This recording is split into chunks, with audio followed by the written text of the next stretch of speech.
This is Jeremy Wentworth-Stanley. I'm the fellow who has a hyphen in my name. The hyphen is silent, but I am anything but that. Once again, under the heading of universal time, this is good morning, because we are, in fact, good morning. I am sitting at my desk at the office in the barn. My name is Jeremy Wentworth-Stanley, the voice of Respectonomics, with co-host Sarah Benton, and listen to the timing of the day. Good morning, Sarah. Good morning, Jeremy. Good morning, everyone. And let us hope that everybody's hearing this bright and sparkly, whether it's in the morning, the afternoon, or the evening, or even late at night. Correct. And this has got a sort of late at night feeling to it, because this morning now we are going to be talking about a little fairy tale, and it's called The Pond and the Parable. I'm excited about this one. Well, Sarah, it goes like this. I knew you were going to share it. Please do. Yeah, is that my go ahead? My right to proceed, as they say. Yes. The pond and the parable. And the pond is a pond that we have here on the farm. And I say my office is in the barn. That was not said just to tell people where I operate from, but we live on a farm. The house and the barn are right in the middle of the property. And we overlook Georgian Bay, which is, for those of you who are not familiar, is part of Lake Huron. Yes. And anyway, we look over that. And we have a pond. And the pond was put in, I think, about 45 years ago, roughly speaking. And here's the story about the pond. The pond was getting very, very weedy. And not only was it getting weedy, even though it was 18 feet deep in the middle, but not only was it getting weedy, but we were also getting all kinds of algae. So that in the middle of the summer, you would see lovely green splotches and little tendrils of, they probably got fancy names, these weeds, but they were there. And if you think about it, two things were happening. One was, well, visually, it really wasn't very nice, that part. I mean, somebody who's into nature would say that, but the snag was that the blooms of algae are really not that appealing.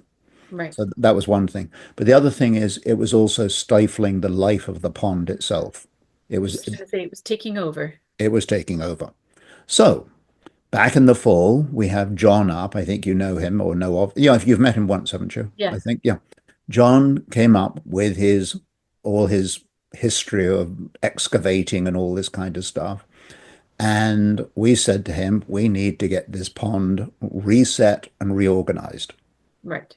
which he set to do. In came the big bulldozers and the backhoes and all kinds of equipment. And he started digging out the pond. But before he started digging out, and this is part of the parable, Okay. before he started digging it out, he had to get the water out. It seems fairly straightforward. So to get the water out, he put in one of these great big pumps that was, he proudly told me it was, 500 gallons a minute or something. And anyway, 2 days later, the pond had gone down by 1 inch. It just wasn't getting the water out. So big bad John says, I know what we'll do. And he knocks a hole in the side of the pond. And it was done on a very orchestrated, very managed way. So only a little water came out at a time. And when it had come out, then he dug deeper and dug deeper and dug deeper until all the water had been removed from the pond Okay. in an orderly and responsible way. Of course. He then, and this is where the parable starts getting thicker.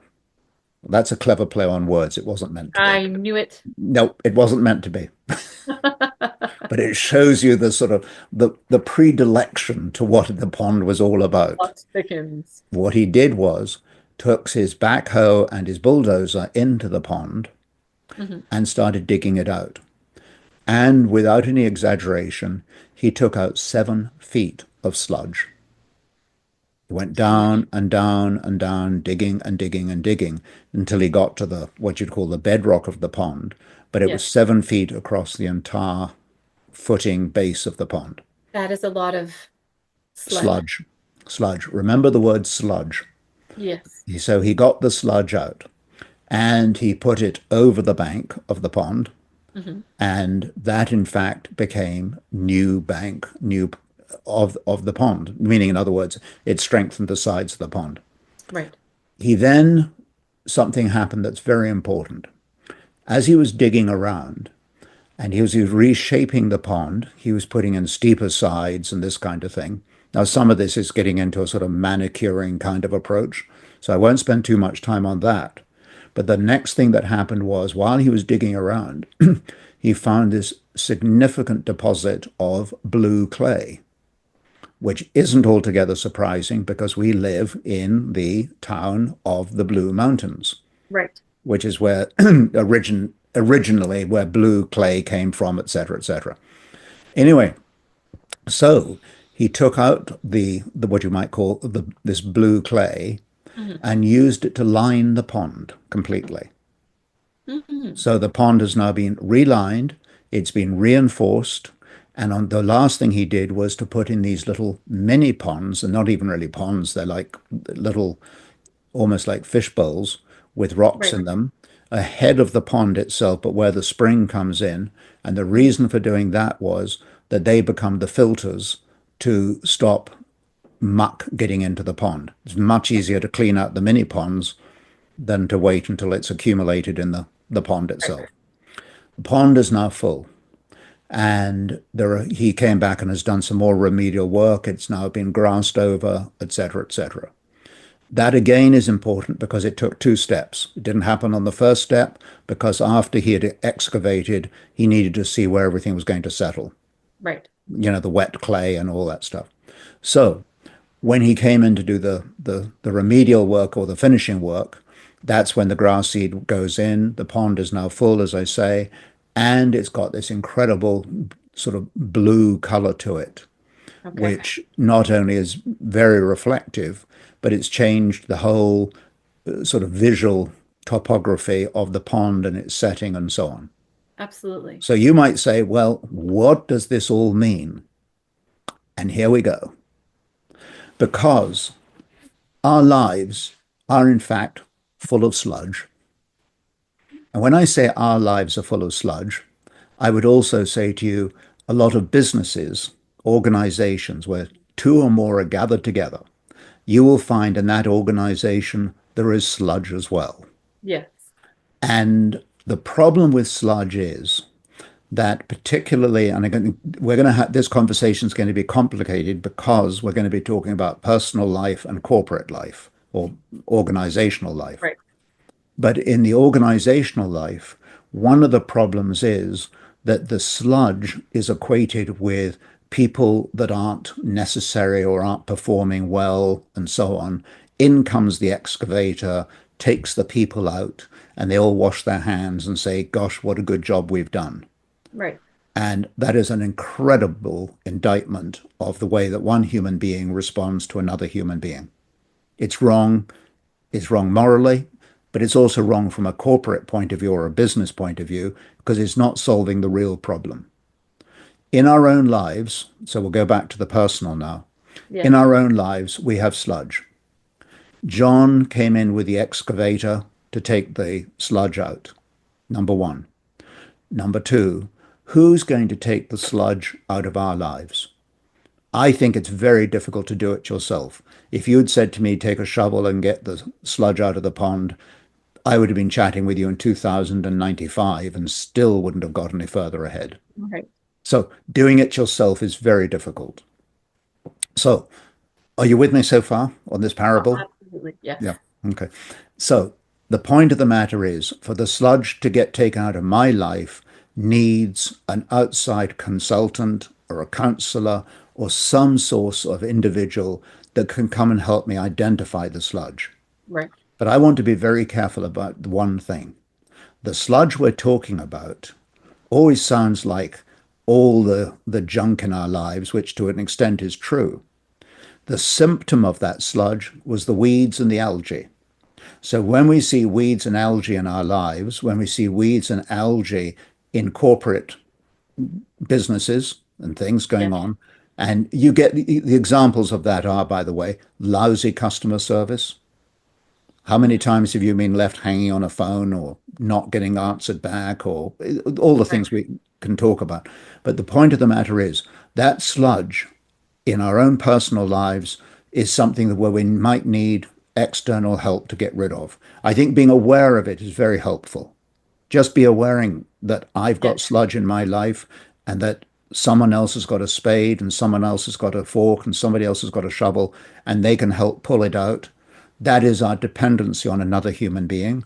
And it Mhm. might be a professional human being in that sense, Right. but relying on other people to say, I've got sludge in my life, will you help me get it out? Number one.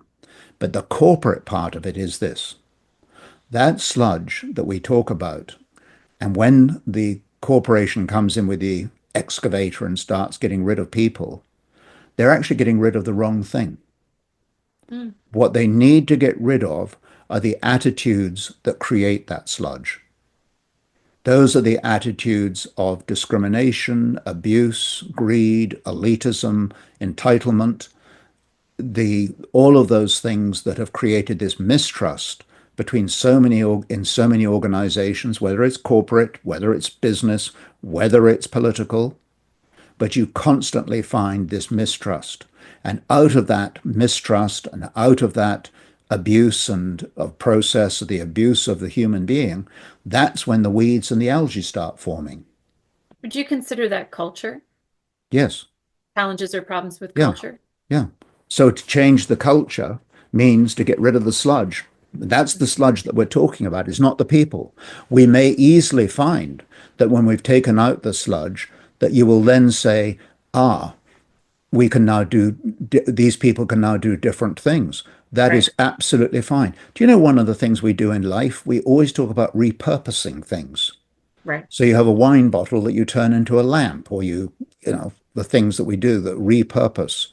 And there's nothing wrong, in fact, it's to be encouraged, is to take one human being and repurposing them. You know, Right. that classic, John, you used to do this, would you mind now doing that? Is a repurposing. Purposing what they But do or what the task is at yeah, hand for them. exactly. So get rid of the sludge. But one of the things about getting rid of the sludge is John had to do something, didn't he? He had to get rid of the water. Hmm. And that's what he did was he did it very gently and he did it over a period of time. Yeah, he found out the pump didn't work, so he had to go to another technique. But getting rid of the water so we can see what's underneath in our lives and corporate lives is a process. It's a process and it takes time. Right. But it's important to get the water carved away, taken away, sucked away, so we can see the sludge and can start digging into it. And this is the job in our own personal lives. It's our personal responsibility. But in the sense of a corporation, literally a corporation, but it could be any organization, the person who is designated as the chief executive officer, it is Right. their responsibility to let the water out so they can look underneath to see where the sludge is formed and to get rid of it. That's their job. Right. Because when you do that, now you've got a pond that has got a beautiful content to it, a beautiful texture, a freshness. It's got life back in it. What could be more vital than that? But here's the other thing. When John was digging around and he found that blue clay, have you noticed in our own lives and in the life of an organization, when you scalp away the trash and the muck and all sludge and all that stuff, what actually happens is you find new seams of wonderful prosperity in your life or the organization's life. And you go, wow, I didn't know that was there.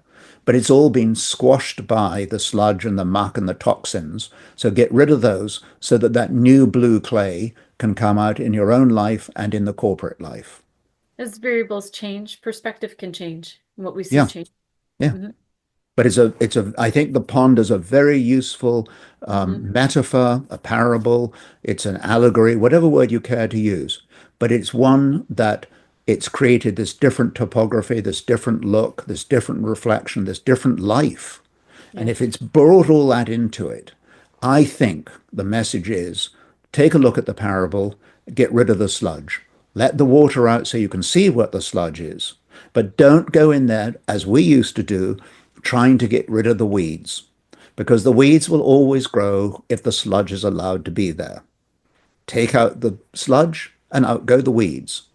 So that in corporate life, for example, if you take out the sludge and you let fresh water in, you Right. let people expose themselves to new talents, new possibilities, and so on, what you actually end up with is a very vibrant body of water that does many, many useful things and expands the prosperity and the beauty of everything that we are and what corporate life, personal life, business life can be. Amazing. Do I get to say it? You do. Oh, okay, that's the end of the parable, but I will say it my usual sign off, the one we've developed, which is I rest my case. That was a fantastic parable Right. analogy, Jeremy. Really Thank, enjoyed that. thank you, Sarah. Thank you so much. And if people are looking to, or businesses or companies, corporations are looking to get in touch with you to see how Respectonomics can Mhm. assist them, how do they reach out to you? Okay, I'm going to take the sludge out of my pond. My pond is spelt Jeremy at respectonomics.com. Jeremy at respectonomics.com. And our mission now is we've established, we have validated what we do, how we are bringing the dignity of the human being to the top of the water. We know that. We've done it. We can prove it now. The key is we need people to allow us to put us in front of other people in workshops, presentations, after dinner speaking. There's a number of ways we can do it. We should do this because this isn't a message that's isolated to the pond. This is a message that actually breathes into humanity because what we're talking about is no more, no less. I can't think of a higher calling than to restore the dignity of the human being. Let's get at it.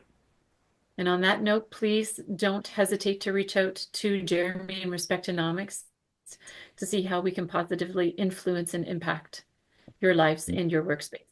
Great. Thanks so much, Sarah. Thanks, Jeremy. Bye then.